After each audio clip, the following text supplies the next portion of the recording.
Hello friends, welcome to my channel Aharadi the Food Fiesta.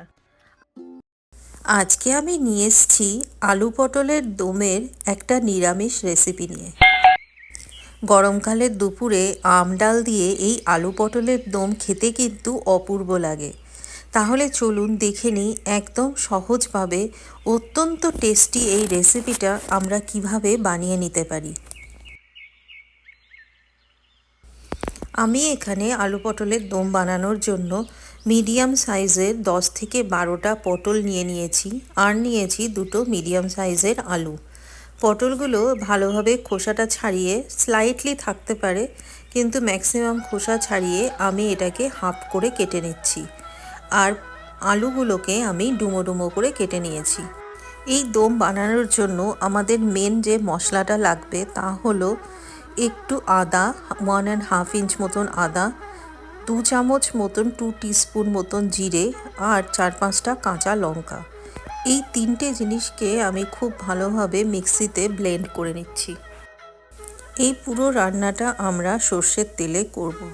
প্রথমে কড়াইয়ে আমি 4 থেকে 5 চামচ মতন সর্ষের তেল দিয়ে দিলাম। কড়াইয়ে সর্ষের তেল গরম করে আমি হাফ চামচ জিরে আর একটা বা দুটো তেজপাতা দিয়ে দিলাম। এরপর ভালো করে আমি আলু আর পটলটাকে গোল্ডেন ব্রাউন করে ভেজে নেব। ওপর থেকে ছড়িয়ে দিচ্ছি সামান্য নুন আর হলুদ।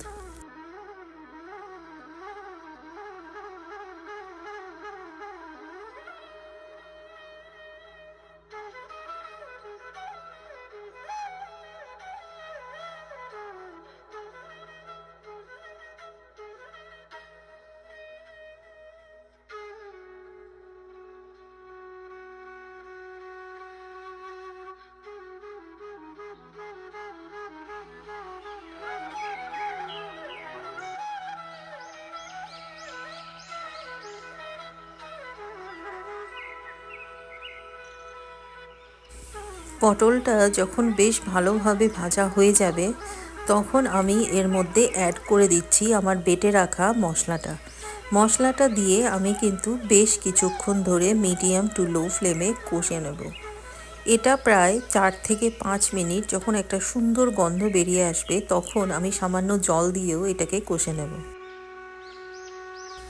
এরপর আমি অ্যাড করে দিচ্ছি স্বাদ অনুযায়ী নুন আর সামান্য চিনি।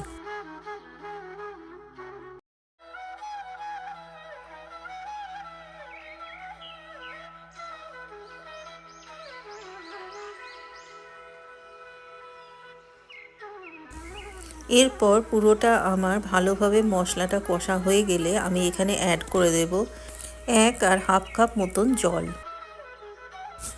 এরপর আমি ঢাকা দিয়ে প্রায় 10 থেকে 12 মিনিট এটাকে মিডিয়াম ফ্লেমে রান্না করে নিচ্ছি।